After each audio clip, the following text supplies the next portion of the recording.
The mainstream news media is very excited about the latest revelations in the Mueller probe. Very excited, very, very excited, as in get a room mainstream media. It's getting embarrassing. It's like when you're watching TV with your mom and a sex scene comes on, except instead of a sex scene, it's CNN reporting on the Mueller investigation. And you can't look at your mom because of all the moaning and gasping. Never watch CNN with your mom when they're reporting on Mueller. Anyway, as you all know, Robert Mueller is the special counsel who was appointed to investigate whether Donald Trump colluded with the Russians in rigging the election so that Hillary Clinton lost. This is very important because the election wasn't rigged, collusion isn't a crime, and Hillary Clinton would have lost to a stuffed animal if it had campaigned in Pennsylvania. Still, we all know this investigation is very important because the news media keeps telling us how important it is. And when they tell us their cheeks get all red and they have those little high-pitched hitches in their breathing, that makes you sorry you watch the show with your mom. So far, Mueller has charged Michael Cohen with lying, Paul Manafort with lying, Alex van der Zwaan with lying, and Michael Flynn with lying. The news media hopes these men will now testify against President Trump because their testimony would be so trustworthy. Now, none of these charges stem from anything having to do with Russia rigging the election, which they didn't, or Trump colluding with them, which wouldn't be a crime even if he had. Essentially, Mueller has spent $35 million to discover that Trump was thinking about building a building in Moscow that he didn't build, which wasn't a secret, and that he liked WikiLeaks, which he cleverly hid by announcing it in front of thousands of people at every campaign rally he held. I'm not sure why any of this has the mainstream media so excited. I just wish they'd calm down so we could watch TV with our moms again. Trigger warning, I'm Andrew Klavan, and this is The Andrew Klavan Show. I feel hunky-dunky, life is tickety-boo. Birds are winging, also singing hunky-dunky-doo. Ship-shaped, tipsy-topsy, the world is zippity-zing. It's a wonderful day, hurrah, hooray! It makes me want to sing. Oh, hurrah, hooray! Oh, hooray, hurrah! All right, we are back after the Klavanless weekend. Cost us our former president, George H.W. Bush, but now a new week begins, and that means the latest episode of Another Kingdom is available to subscribers. This is episode 9, the penultimate episode, and it is titled Orozco. And if you don't know who Orozco is, then you haven't been listening and you don't know anything because you've missed one of the great stories. If you're not a subscriber, you won't be able to watch the new episode until Friday. So what are you waiting for? Head on over to dailywire.com and subscribe to watch the first and second seasons of Another Kingdom. Dailywire.com subscription is now the best deal on the internet. You get all these shows, you get the mailbag, you get Another Kingdom. Do it. You will like it. In fact, later on, we will have the very star of Another Kingdom, Michael Knowles, the lovely and talented Michael Knowles, will be with us to discuss the war on Christmas. So you can get even another dose of Michael Knowles, which has happened to several women who have complained about it over the years. Meanwhile, we want to talk about 23andMe, which is one of those wonderful services where you spit into a jar and they tell you everything about yourself. 23andMe helps you understand what your DNA can tell you about you and your family story. There's never been a better way to give the gift of genetic discovery to your parents, your siblings, your aunts, your grandparents, and everyone else on your list. I really enjoyed it. It was genuinely fun, genuinely interesting, kind of revealing, told you stuff that you wouldn't actually think about, and really easy to do, too. I found out that I was, in fact, made in the image of God, which I hadn't known. It's Ancestry Composition Report gives you with 23andMe's Ancestry Composition Report. You can explore where your DNA is from out of 150 plus regions worldwide. Now, through Christmas, get 30% off any 23andMe kit. Order your DNA kit at 23andme.com/Klavan. That's the number 23andme.com/Klavan. That's 23andme.com/Klavan. You will find lots of answers to your questions like, how do you spell Klavan? That's not actually in there, but in fact, if you want to spell Klavan, it is Klavan. So, former President George Herbert Walker Bush was elevated from being a racist Nazi who was literally Hitler to being a great man whose grace and loveliness is a rebuke to all living Republicans who are racist Nazi and literally Hitler. He achieved this, of course, by dying, which is the one act a Republican can perform that the mainstream media approves of. And of course, I don't want to talk about this too much, but we do have to note the times that the media, in reporting on the death of President Bush, it was in 94, that they just shamed themselves. The AP sent out a tweet, George H.W. Bush, a patrician New Englander whose presidency soared with the coalition victory over Iraq and Kuwait, but then plummeted in the throes of a weak economy that led voters to turn him out of office after a single term, has died. He was 94. It took him 2 days to class up and take that tweet down. You would think that when a former president dies, you might mention that he was shot down in the Pacific during World War II, that he oversaw the end of the Cold War, something like that. But no, none of that. It was just that he's, I like the fact that everybody has a personality. Everybody has some kind of way they can be characterized or, just pigeonholed. So it's fair to say George H.W. Bush had a patrician personality. But why is that bad? I mean, with the press, it was always bad. He was always out of touch. And whereas being Mr. Spock, like Obama, that was a good thing theoretically. It's all in the way you look at it. Anyway, they brought back all the old mythologies. The fact that this total mythological story that was in the New York Times back in the day when he was president, that he didn't know what a scanner was in a supermarket, and that was supposed to show just how patrician and out of touch. It was sent in by a New York Times reporter who wasn't even at the scene at the time. It was never true. And of course, the Willie Horton ad, that is the big one. I mean, this is, the Willie Horton ad was an ad he ran against Michael Dukakis. When he beat Dukakis, he pointed out, Wait, he didn't. The ad did. The ad pointed out that Dukakis had released a guy on a program and he had gone out and committed murder. And the picture of the guy, Willie Horton, he was black. So, of course, immediately the left said, well, this is a dog whistle. So they're still doing this. Here's the thing you need to know before I just play a little bit of the press now still reporting on this. It wasn't the Bush campaign that put the ad out. When the Bush campaign mentioned this, they didn't use a picture of Willie Horton. And it was only the left who thought about the fact that he was black. The fact was he was a murderer. That was the big deal. Do we have this piece of little montage of the press talking about this? Yeah, play that. This is also a president whose campaign, included the Willie Horton ad, the most famous dog whistle ad, until this cycle. Bush and his allies made up the ground by attacking Dukakis as too liberal. Soft on defense, they said, and soft on crime. His revolving door prison policy gave weekend furloughs to first-degree murderers not eligible for parole. One was Willie Horton, who murdered a boy in a robbery, stabbing him 19 times. The strategy worked. In the end, Dukakis lost 40 states, and Bush was president. Do you think that the Willie Horton ad against Michael Dukakis ushered in a new era? Because while that is still a bad ad, when you look at it now, it seems tame compared to what kind of ads are on the air every 2 years. It seems tame now, but that was something that hinted at racial animosity. It was certainly by no means George Bush's best moment in later years. He was not proud of it. The best he could say was, I make a differentiation between campaigning and governing. I mean, this is so offensive because there's no one there. There's no one in the media to turn around and say, wait, let's go back to the assumption that this is a racist ad. Never mind the fact that the Bush campaign didn't even put the ad out. They never ran the ad. It was a third party that did it. And then Bush had mentioned this incident but didn't put the picture of the guy up there. But the entire premise that if you show a black criminal, it is anti-black is absurd. It's like the premise that if you criticize George Soros, you're anti-Semitic, or you criticize Barack Obama, you're anti-black. It's a ridiculous premise, but there's no one in the media to turn to anyone else in the media and say, you know what, our entire premise is a left-wing premise and it's nonsense. I have a couple of things I want to say about George Bush.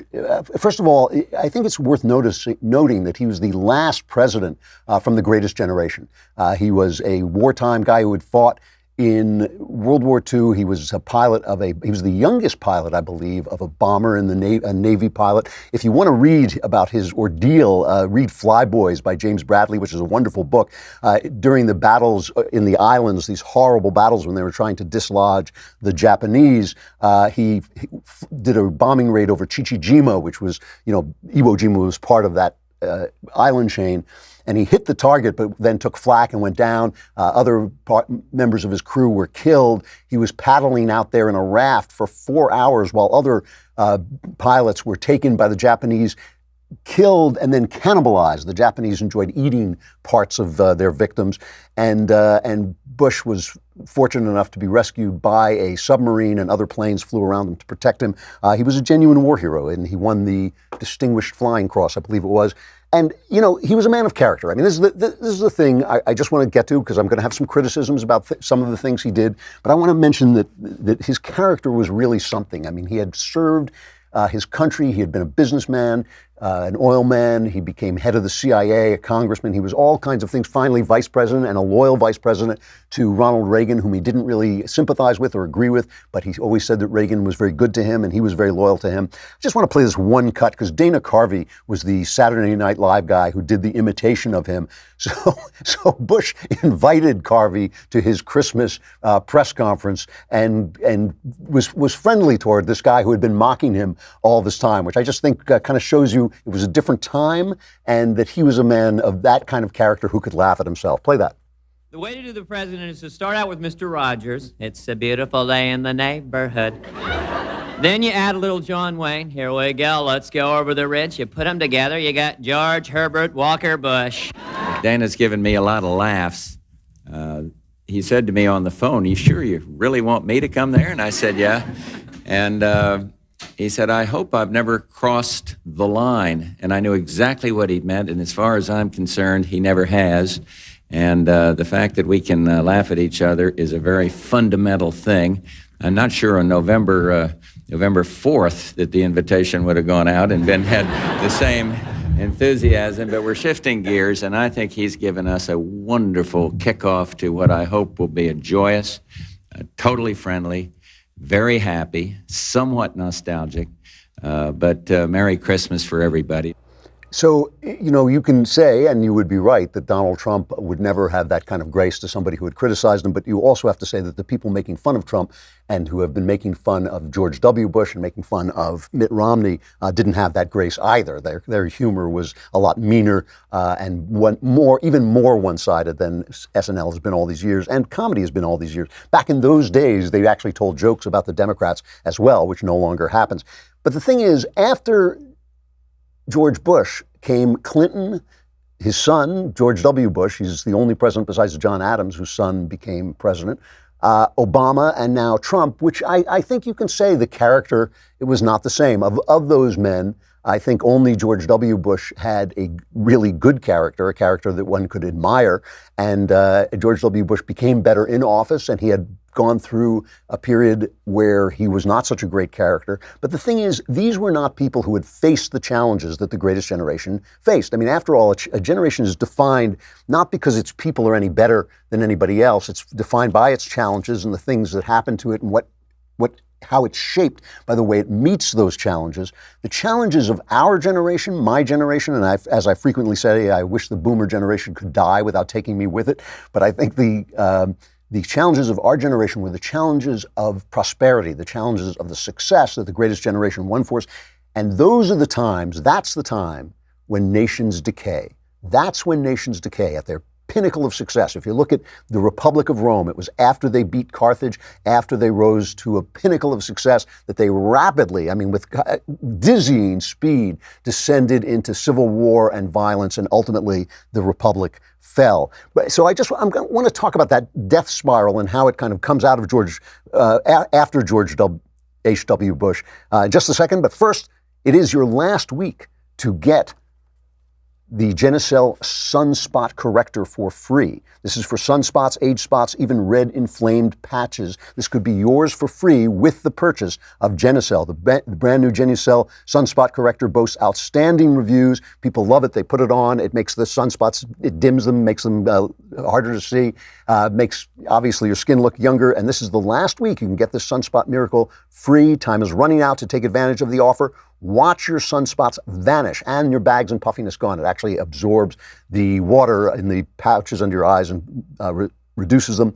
For results in as little as 12 hours, the Genucel Immediate Effects is also yours free. Text EYES1 to 77453. That's EYES number 1 to 77453 to get the Genucel Sunspot Corrector free with your order. Don't miss out on this incredible offer. Order now, and as a bonus, receive Chamonix Luxury Microdermabrasion, also free. Rejuvenate and unclog pores for instantly radiant, baby soft skin. Just text EYES1 to 77453. EYES number 1 to 77453 to get the Genucel Sunspot Corrector free with your order. You know, you look at France and you see what a death spiral looks like. I've said before, I think Europe is already dead, but it's just going through the last kind of twitches of its death. But I think what happens in success to a country, when it reaches that pinnacle of success that this country reached, for instance, after World War II, is the next generation feels that it has no challenges, no opportunity for heroism, and therefore no meaning in its life. They want meaning, and so they exaggerate every clash. They exaggerate every little thing that happens, and they lose the ability to communicate with the opposite side. And that's what you saw with George Bush inviting Dana Carvey and making fun of himself, allowing himself to be made fun of, the way that he spoke in a civilized way. Maureen Dowd wrote a piece about how they got along, even though she frustrated him with her attacks on him all the time, that he was constantly writing her affectionate letters, saying he liked her. He didn't know why he liked her, but he did, even though she was mean to him. When you lose that ability to communicate, what happens is the powerful have no way of identifying with the weak, and the weak have no way of respecting what the powerful have done in creating the world around them. And this is what happened in Rome. I fear that it's happening here. It's certainly happening in France. I mean, Paris is burning. It is burning because Emmanuel Macron, in the elite obsession with climate change, raised the taxes on fuel without considering the fact that in Paris you may not need so much fuel, but out in the country where people make their livings by driving around, you need that fuel, and people started rioting. And once they started rioting, of course, the radicals came out, the anarchists, the socialists, the communists, and started burning some of the richer neighborhoods and declaring, why can't the rich share their wealth? I mean, that is an amazingly entitled idea that somehow the rich who earned this wealth, who built stuff, should give it to you. You know, that's the conversation that happens in a death spiral. The conversation that happens is, we don't care about you. We're raising taxes on you because we are fascinated with this climate change narrative. So that's what the powerful do to the weak. And then the weak say, why don't you give us your money?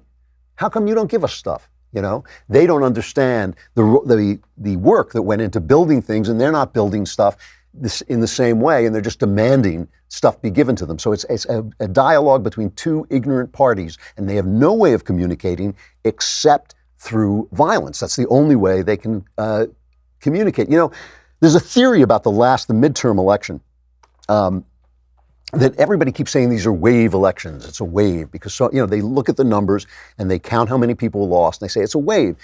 And yet almost every midterm election now, is a wave election.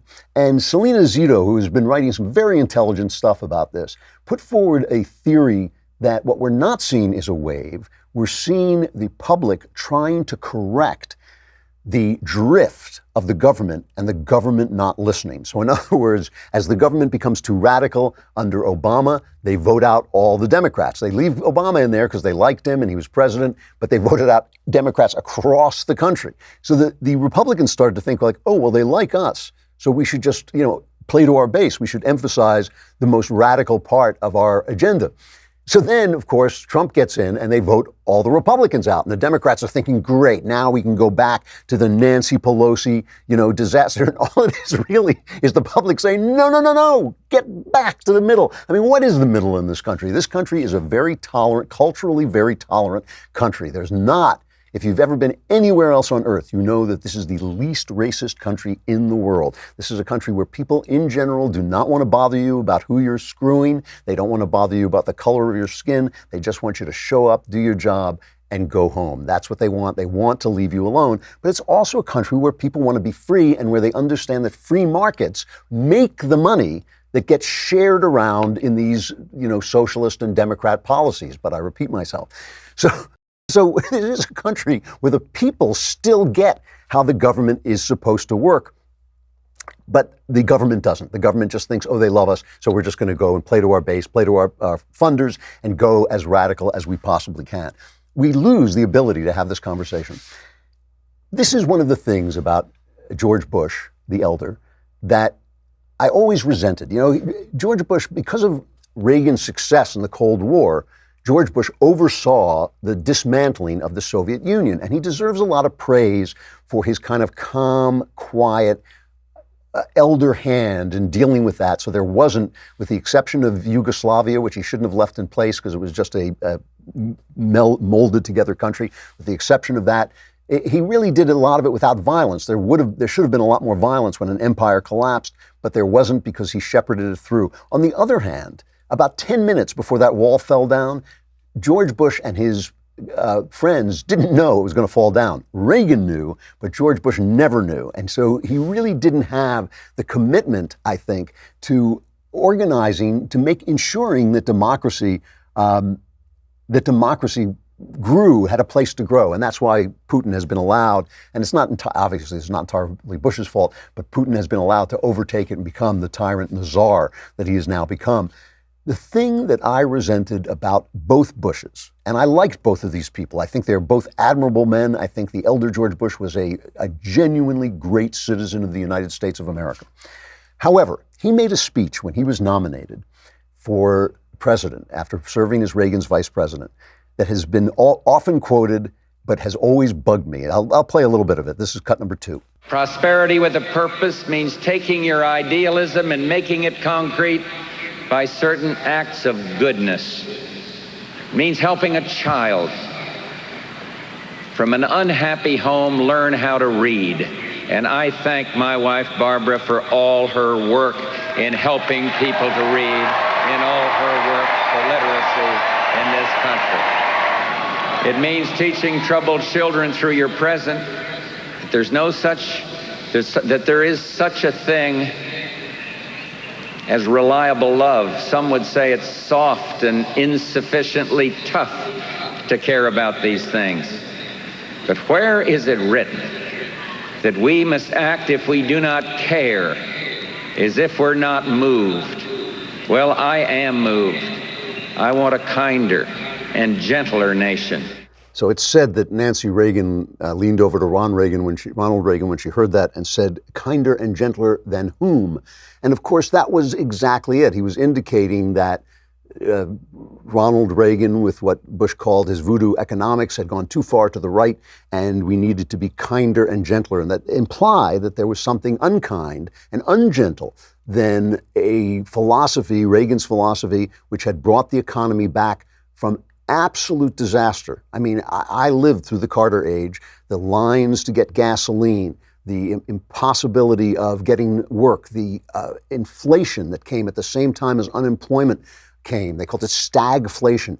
It was a disaster, and all the left-wing articles that you heard during the Obama administration, oh, the country's just become ungovernable, were in place. It was not Carter's fault because he was a Democrat, not Carter's fault that, our people were getting held hostage.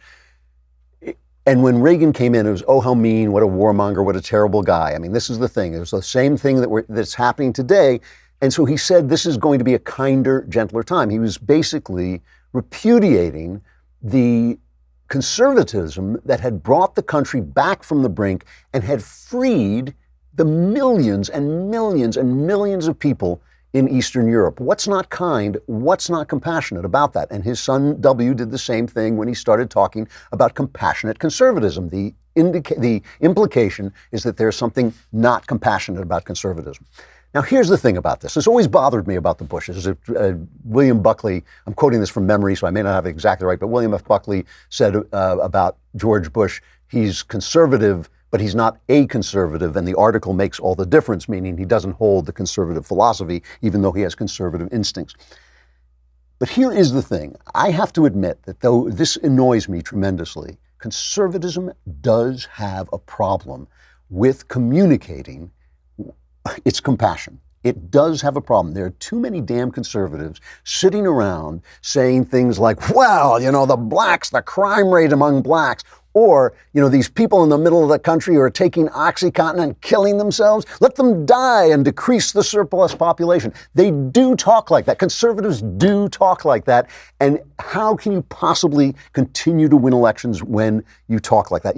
Mia Love in Utah lost her election and gave a very bitter, very angry concession speech. She was the one, Mia Love, who did not ask for Trump's help because they were voting against Trump in that election. And Trump said, Mia Love gave me no love, and she lost. And this was before the election had even been decided. It was very close. And as always, the close election goes to the Democrats because they steal them. And Mia Love came out and she not only attacked Donald Trump, but she had this to say about minorities. This is cut number 5. Above all, my experience in the last year has provided me a big reminder of who I am and what my purpose is. This election experience and these comments shines a spotlight on the problems Washington politicians have with minorities and Black Americans. It's transactional. It's not personal. You see, we feel like politicians claim they know what's best for us from a safe distance, yet they're never willing to take us home. This is a really interesting point because conservatism is a very male philosophy. And when I listen to Mia Love, what I hear is the voice as a married man for many, many decades. Well, I know when I'm hearing my wife say something that sounds irrational to me, but is right. This drives every husband crazy, right? You're listening to your wife and she's saying something and it doesn't make any sense and she's right. This is why women drive men crazy. This is why men die first, is because they say these things. Women say, I'm listening to her and I'm saying, who has benefited under Trump, right? Black people, they're working with historic numbers. Under Ronald Reagan, blacks, second only to single women, benefited from the Reagan boom more than any other group. And right now, people, minorities, Latinos, blacks, they are doing really well under the Trump economy. So I'm listening to her and I'm saying, what are you talking about? Why are you complaining about this? But she's right. And this is the thing that makes people like George H.W. Bush and George W. Bush play to the media and basically admit or indicate that conservatism is not compassionate. We don't go into the neighborhoods and explain ourselves and listen. We don't go in and listen, and we don't go in and say, here is my plan for doing this. We forget that the founders of this country, James Madison said this, said the object of government is the happiness of the people. We always forget that. Now, obviously, we want the least government possible. That was what the founders wanted to. Obviously, we want to be free, but we're not supposed to sit here while people are, this latest piece of news that the life expectancy has gone down in this country, despite the advances we've made in curing cancer. I shouldn't say we've made, the scientists have made in curing cancer and beating back the death rate from cancer. It's all from suicide. It's all from drug addiction. It's all from despair. It is from despair. If people are despairing, the leaders of the country have to go out and talk to them. Now, Trump did go out and talk to them, but he does have a problem communicating compassion and decency to the rest of the country. And that is why Mia Love was voted out of office. People voted against her because they wanted to speak up to Trump. They want the country somewhere in the center where it's tolerant, but it's not socialist. That's basically what they said. They voted in conservative Democrats who will now vote for socialist programs, because they're wolves in sheep clothing, and they voted against. What could they, what's the problem with Trump, right? Everything is going so well. He's doing such a good job. It's obviously the way he is. The thing that people are voting against is the roughness, the kind of uncaring, the boorishness. That's what we're not communicating. I think we ought to listen to Mia Love, even though it drives us crazy. It's like the old joke among conservatives about liberals was they would say it works in practice, but does it work in theory? But that's a problem with conservatism too. It doesn't matter how good your theories are if the people are suffering and if they don't feel heard. Coming up tonight, Don't miss our next episode of Daily Wire Backstage, the holiday edition. It may well be that I, who never wear any kind of costume, might put on a Santa Claus hat to go with my beard. If not, I may just wear my beard. Daily Wire God King Jeremy Boring, Ben Shapiro, Michael Knowles, and me will be talking holidays, politics, culture, and how the left ruins every single one of them. So be sure to tune in. And as always, the lovely Alicia Krause will be classing up the place and taking your questions as they roll in. Daily Wire subscribers get to ask questions, so make sure to subscribe today. And you also get Another Kingdom. It's only one episode left. You want to see these editions. They're so beautiful. Come on over and subscribe to dailywire.com. The star of Another Kingdom, Michael Knowles, will be with us in a moment. But first, I got to say goodbye to Facebook and YouTube. Come over to dailywire.com and subscribe. It's a lousy $10 a month, a lousy $100 for the year. You get the Leftist Tears tumbler, and more importantly, we get your money.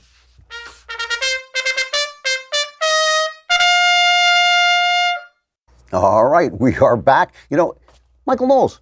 I've been gone so long. You long. have been so long, I forgot who you were. I grew a beard. Can't, that's how long I've been I said, I'm not shaving till that boy is safely home. That's my protest. Yeah. You know, I have to say, I'm really glad we're doing the Backstage thing, because over the weekend, Cassie Dillon was on Twitter, and somebody attacked her on Twitter and said she has sold her soul for the cocktail conservatism of Ben Shapiro. Mm-hmm. And I thought, I sold my soul to Ben. I didn't get any cocktails. Where's the cocktail? Yeah. Where are the cocktails? I have to bring my own cocktails when I come here at 9 in the morning. All right? I know. So at least I got to renegotiate my contract. On the Backstage show, we get the cocktails. So Another Kingdom's coming to an end already. I know. This is pretty sad. I know. This is the greatest Christmas gift that anybody can give to one another. You'll be able to watch the whole thing. It'll all be out by Christmas. It'll all be out by Christmas. We actually planned it right this time. We kind of got a little messed up last time, but there's still a third season. I hope we'll do the third season. Well, from the numbers, it looks like we will. It's been really well. It's been really popular. You are now the most famous actor in California who doesn't have a job. I think that, yeah, I'm certainly the most famous conservative actor other than Clint Eastwood. Yes. But I'm also the only one who's occasionally employed. So I guess that's it. You and Clint, that's it. Yeah. That's the entire list. That's right. So, it makes sense, by the way, because Clint talked to an empty chair and I wrote an empty book. Maybe this is the secret. Wait a minute. It's the emptiness. It's the emptiness of conservatism that we're trying to say. So I wanted to talk. You're our cultural correspondent. Yes. So I wanted to talk about the war on Christmas, because how goes the war on Christmas? You know, I've got, first of all, we should correct some conservatives, even conservatives, deny the war on Christmas. This is amazing to me. It's amazing. It's amazing, yeah. Do you know the majority of Americans deny the war on Christmas? The majority of Republicans deny the war on Christmas. Really? There is a war on Christmas. It's gaslighting. It is gaslighting. It obviously exists. Did you ever see the movie Mars Attacks? Oh, one of the great movies. Isn't that a great, where they run around going, we come in peace? Yeah. There's no war on Christmas. There's no war on Christmas. Happy holiday, happy holiday. Well, in Boston in 2005, they officially renamed the Christmas tree the holiday tree. They did. They did. It became the official Boston Common holiday tree. The Obamas, when they were in the White House, removed the word Christmas from the Christmas card. No, they didn't. Yes, they did. You can look at all of the White House Christmas cards. Virtually all of them say "Merry Christmas," "Holly here," all this. For some reason, I got a Christmas card under W, but I haven't gotten one since. I don't know why. What? Even under this guy? I don't know. Did he send you a Christmas card? I didn't. I haven't gotten mine either, actually. And he has my address. You're on Fox and Friends. You may get I one. have breakfast with him at least once a week. Yeah. So the Obamas remove Christmas. What I've heard about the White House Christmas card is that it is the biggest, gaudiest, most Christmassy Christmas card. This is according to Rep. Jim Cooper, Democrat. He said it's the gaudiest Christmas card he's ever seen. He's complaining. He's complaining about it's probably 18 inches high. It says Merry Christmas. So that's a great thing. You'll remember Barack Obama tried to force nuns to pay for abortions. Yes. There was a long legal battle. Oh, they don't like that? They apparently don't like this. Donald Trump invited a group of nuns in full habit to sing at the lighting of the White House Christmas tree. I mean, this is what you got to love about Trump. You know, there are things about Trump that drive me insane because he's doing such a good job, but he steps on his own feet. But this is the stuff I love about him. He understands the culture war. He really does. That's right. He is. I mean, he is the culture war. Yeah, he is the culture war. Yeah. He's afraid of the storm. I am the storm. I am. So he brings the nuns. Bear, yeah. I mean, I think he must have called up his religious advisor and said, "I need the most Catholic. I want the most if they can have a glowing sign on their head." So they've got this, and then you see it most clearly, by the way, at Starbucks. Yeah, because everybody always complains about those cups. Yes. Starbucks cups. So what happened? You can trace them. You can say, I think we have the pictures. You can see from the beginning of Starbucks to the present, we've got, snowflakes and holly and all this nice stuff. In 2015, it became just a red cup. Became a red, just nothing on it. 2016, it was worse. It was a green cup with this mosaic of random people, and there was no sense of the Christmas season at all. Then the next year, Donald Trump is already elected. You get red and white again, a little snowflake, some presents, a little hand-holding.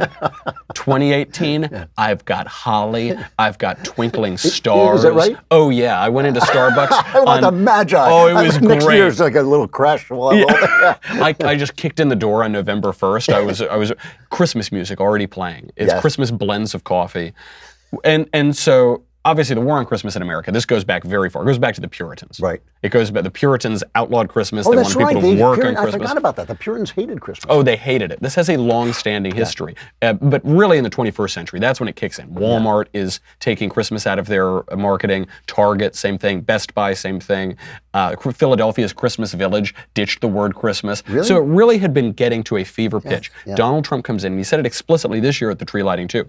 Merry Christmas. Did you hear me? Merry Christmas, yes. He said it again. But because people can't ever be happy, they can't simply be content with what we've got, I have now gotten my ire up because of the war on Advent. The war on Advent. I have to tell you, I have a little bit of war on Advent in me because I'm an Episcopalian and I go to a very Catholic Episcopalian church. So yes. I mean, the liturgy there must be the same as the liturgy at your. Oh, I assume it's much more Catholic at ours. It's acoustic guitars. It is. I mean, we still have the these and those. We use the old liturgy and everything like this, but.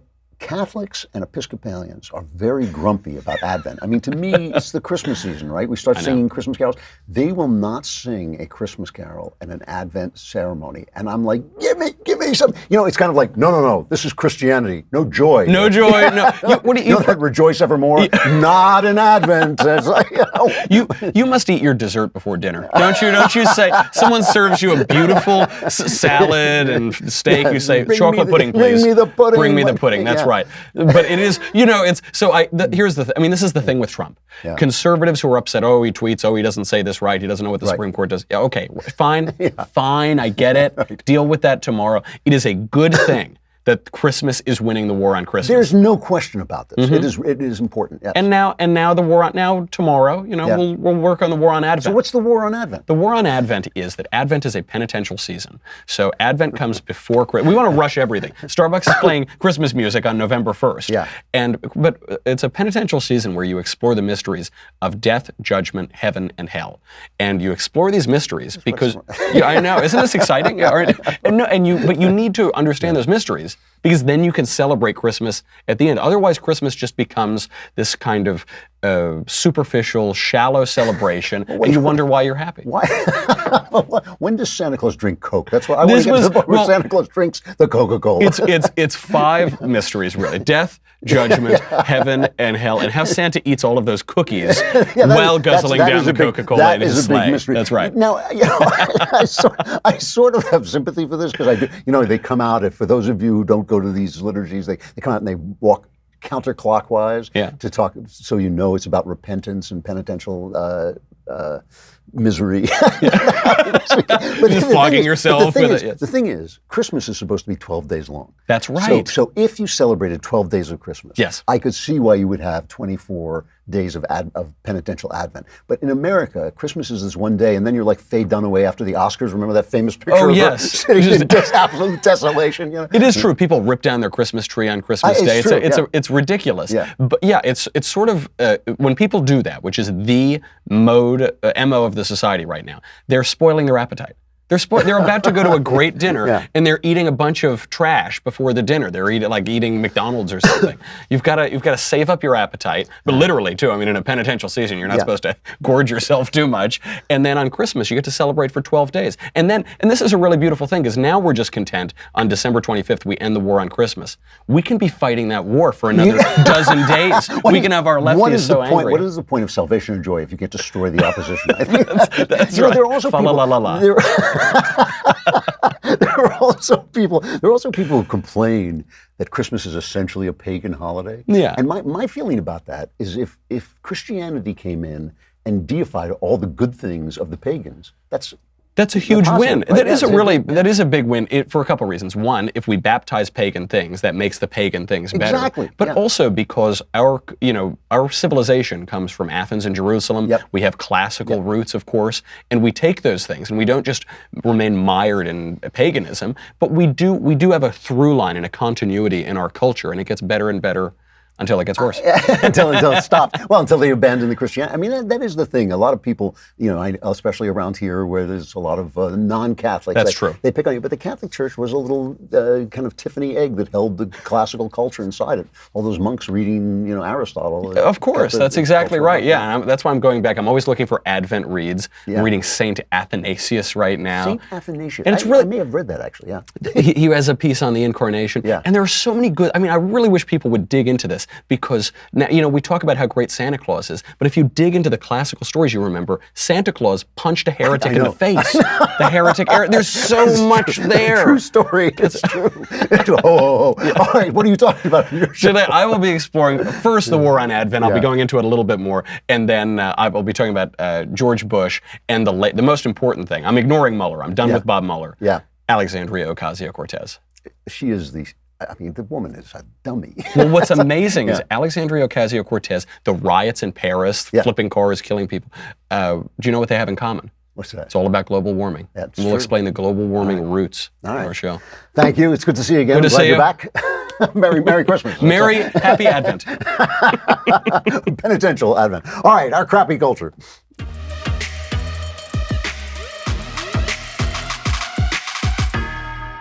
So I have to talk about this story about Jeffrey Epstein, the sex-crazed billionaire who had that airplane called the Lolita Express, where underage girls would service powerful men, and where the records show that Bill Clinton flew on the plane, Lolita, of course, being the underage girl from the Nabokov novel. And Bill Clinton flew in it, I think, 26 times on the course of like a couple of weeks. There is a story now out in the Miami Herald about how Epstein was arrested and accused with basically running underage prostitutes. But there was a story about how that case was buried by the guy, Alexander Acosta, who is now the labor secretary, I think, is he the Department of Labor? I think he's the Department of Labor in the Bush administration.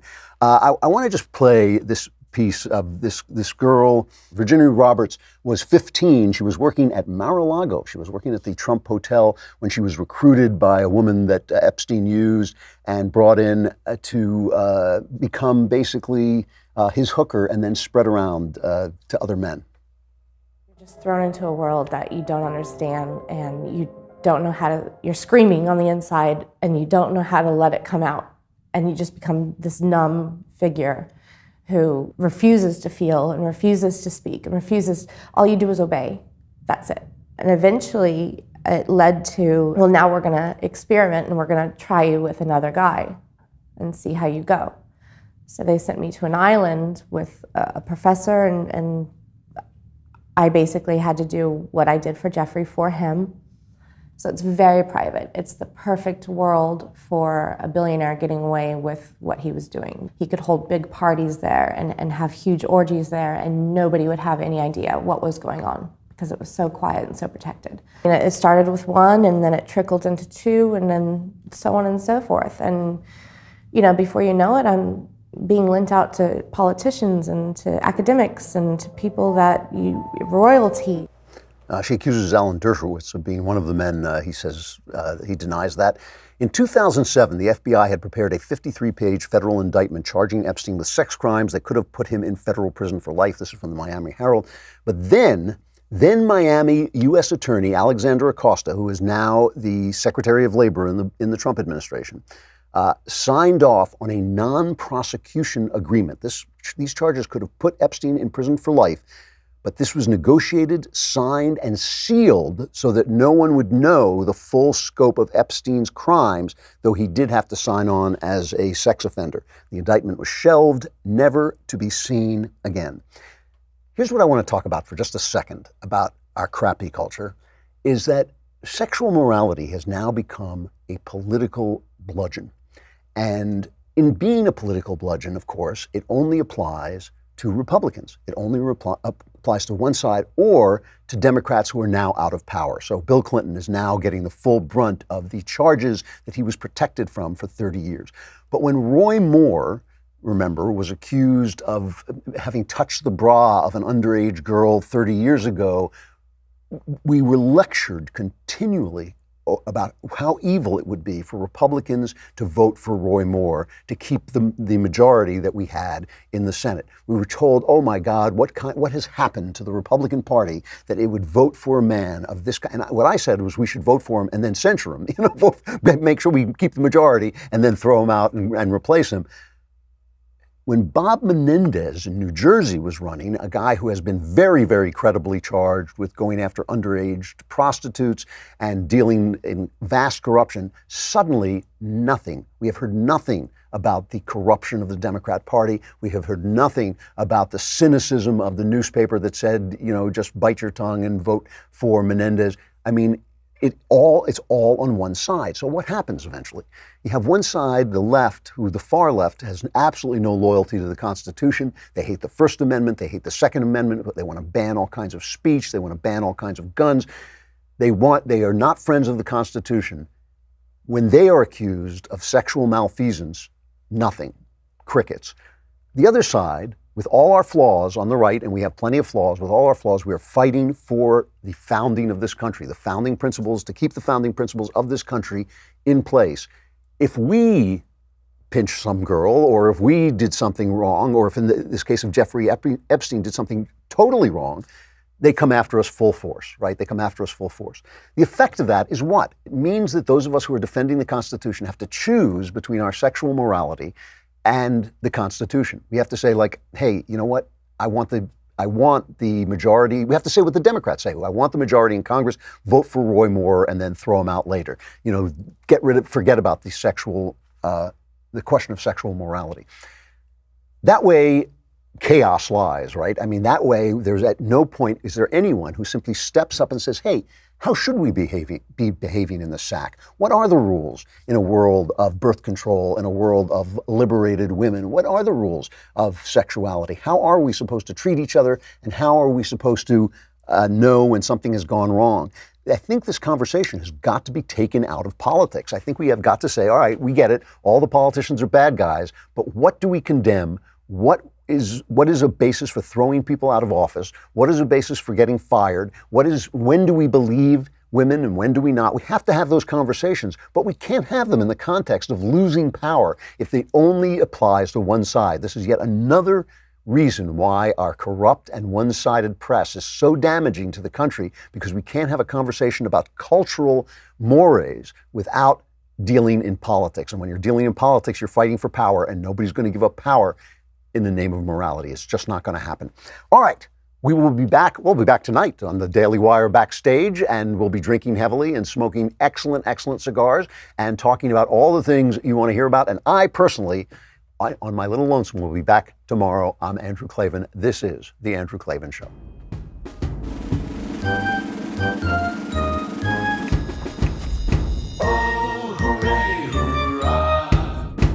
The Andrew Klavan Show is produced by Robert Sterling. Executive producer, Jeremy Boring. Senior producer, Jonathan Hay. Our supervising producer is Mathis Glover. Technical producer, Austin Stevens. Edited by Alex Zingaro. Audio is mixed by Mike Cormina. Hair and makeup is by Jesua Alvera. And our animations are by Cynthia Angulo and Jacob Jackson. The Andrew Klavan Show is a Daily Wire Forward Publishing production. Copyright Forward Publishing 2018.